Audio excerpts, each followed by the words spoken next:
الله وملائكته يصلون على النبي يا أيها الذين آمنوا صلوا عليه وسلموا تسليما.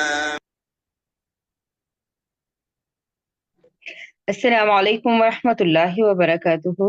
اعوذ باللہ من الشیطان الرجیم، بسم اللہ الرحمن الرحیم۔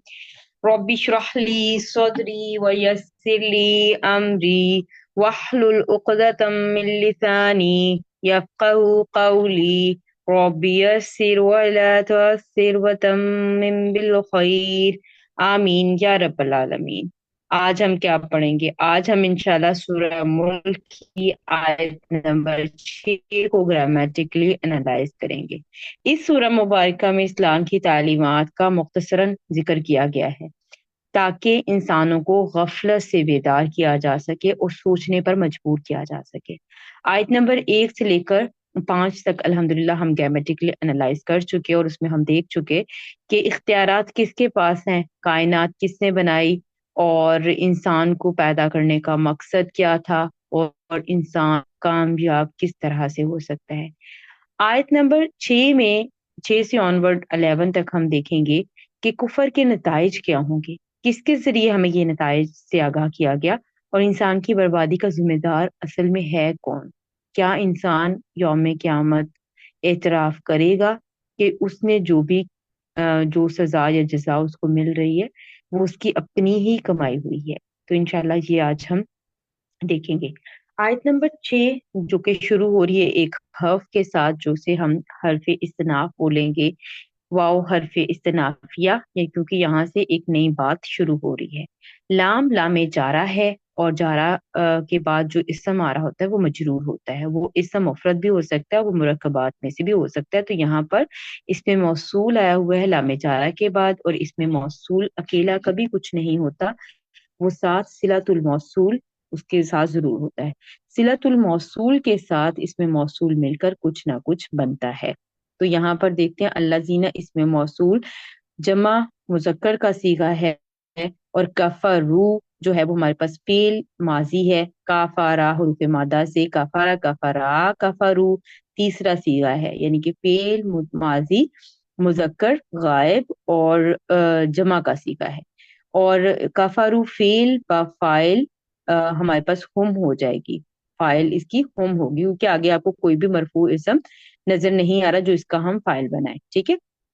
تو بی حرف جر ہے، ربی بغیر تنوین بغیر الف لام کے ہے، تو یہ مضاف بنے گا، اور ہم جو ہے یہ مضاف الیہ ہے۔ ربی ہم مرکب اضافی ہو کر بی جارہ کے لیے مجرور ہو گیا، اور یہ مرکب جاری کفرو فعل کے متعلق ہو گیا۔ مرکب جاری جب بھی جملہ فعلیہ میں آتے ہیں تو وہ متعلق ہی بنتے ہیں، تو یہ فعل کے متعلق ہو گیا۔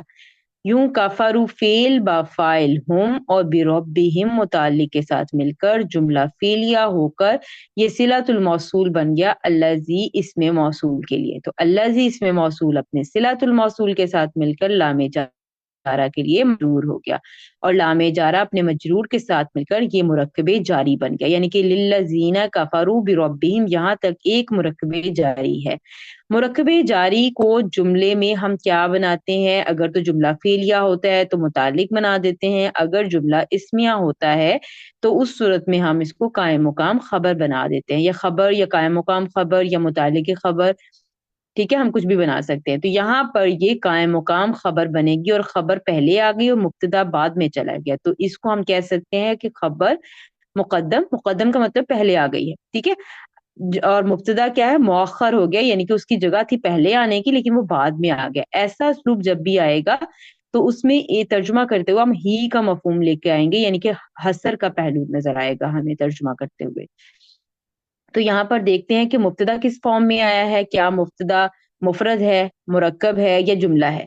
تو یہاں پر مبتدا جو ہے وہ مرکب ہے، اور مرکب کون سا والا ہے؟ مرکب اضافی ہے. عذاب بغیر تنوین بغیر الف لام کے نظر آ رہا ہے تو یہ مضاف بنے گا، اور آگے آنے والا اسم مجرور تو وہ کیا ہوگا؟ مضاف الیہ. یہاں پر جہنم آپ کو مجرور فارم میں کیوں نظر نہیں آ رہا؟ اس کے اوپر میم کے اوپر زبر ہی کیوں نظر آ رہی ہے؟ کیونکہ یہ غیر منصرف اسم ہے، اور غیر منصرف اسما جو ہے وہ زیر ایکسپٹ نہیں کرتے. یعنی کہ جہنم جب بھی آپ کو قرآن پاک میں نظر آئے گا تو یہ پیش کے ساتھ نظر آئے گا اور زبر کے ساتھ نظر آئے گا، زیر اس پر نہیں آئے گی کیونکہ یہ غیر منصرف ہے.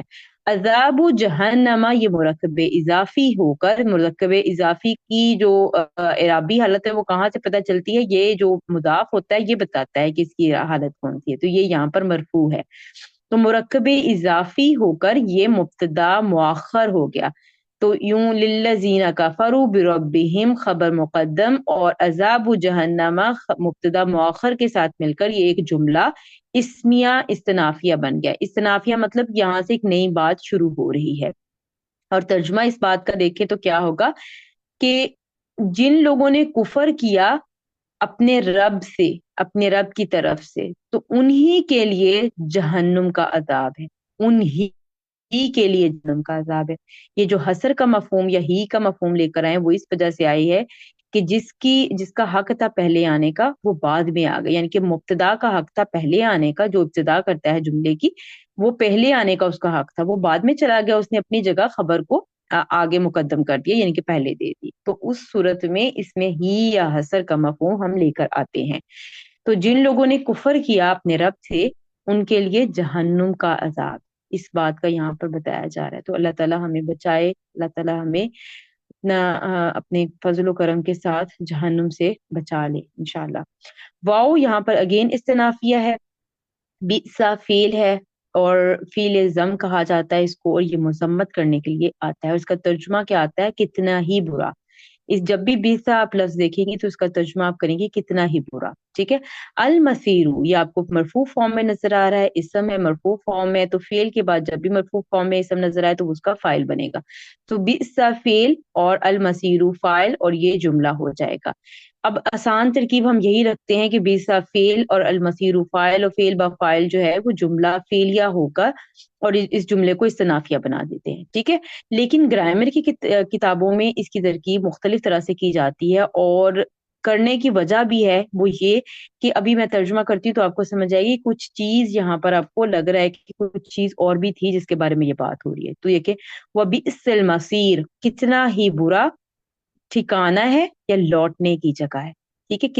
کتنی ہی بری لوٹنے کی جگہ ہے. تو اب یہاں پر دیکھیں کتنی ہی بری لوٹنے کی جگہ ہے، اس سے کوئی بات مکمل طور پر سمجھ نہیں آ رہی کون سی جگہ، کس جگہ کی بات ہو رہی ہے. تو اوبویسلی جہنم کی بات ہو رہی ہے، پیچھے اس کا ذکر ہے، تو اس لیے گرامر کی کتابوں میں اس کی ترکیب جو ہے وہ تھوڑی سی ڈفرنٹ لکھی ہوئی ہوتی ہے کہ اس میں کچھ ابہام رہ جاتا ہے کہ کتنی ہی بری جگہ، کس جگہ کی بات کی جا رہی ہے. تو ابھی ہم آگے دیکھ لیتے ہیں کہ اس کی ترکیب گرامر کی کتابوں میں کیسے کی جاتی ہے اور ان افعال کو کیا کہا جاتا ہے. ان افعال کو افعال مد و ضم کہا جاتا ہے، اور یہ چار ہیں، آپ کو نظر آئیں گے، مد کے لیے دو اور ضم کے لیے دو، یعنی کہ تعریف کرنے کے لیے، اور ضم یعنی مزاحمت کرنے کے لیے. تو نعمہ اور حبذا یہ آپ کو مد کے لیے نظر آئے گا، اور ضم کے لیے بئسا اور ساء نظر آئے گا. ان کی ترکیب کیسے کی جاتی ہے گرامر کے لحاظ سے کہ فعل با فاعل، جیسے ابھی ہم نے بنایا بئسا کو فعل بنایا اور المسیر کو فاعل بنایا، فعل با فاعل جملہ فعلیہ ہو کر اس کو خبر مقدم کر دیا جاتا ہے، اور مخصوص بالمد یا مخصوص بالضم جو کہ اکثر محذوف ہوتا ہے اس کو مبتدا مؤخر بنا دیا جاتا ہے. تو یہاں پر جیسے میں نے آپ کو ذکر کیا کہ یہ کتنی ہی بری لوٹنے کی جگہ، کس جگہ کی بات ہو رہی ہے، جو پیچھے جہنم کا ذکر ہے نا اس کی بات ہے. تو یہاں پر ایک ہیا ضمیر محذوف ہے جس کو ہم مبتدا بنائیں گے. ہیا کیوں کہا؟ کیونکہ جہنم سمائی مؤنث ہے، اور ہم نے ادھر جب سمائی مؤنث وغیرہ پڑھے تھے تو اس میں پڑھا تھا اس کو ڈیٹیل سے کہ جہنم جو ہے وہ سمائی مؤنث ہے. تو اس لیے ہیا کی ضمیر کو مبتدا ہم بنائیں گے. ٹھیک ہے. تو یہ مبتدا ایک محذوف مبتدا، یعنی کہ ہیا کے لیے یہ جملہ جو فعلیہ بھی ہم نے بنایا بئس المصیر، یہ خبر مقدم ہو جائے گی، یعنی کہ خبر مقدم اور ایک ہیا، یعنی کہ جس کو مخصوص بالمد یا مخصوص بالضم، یہاں پر مخصوص بالضم کہیں گے. اگر فعل جو ہے وہ مد والا استعمال ہوگا تو اس کو مخصوص بالمد کہا جائے گا. تو وہ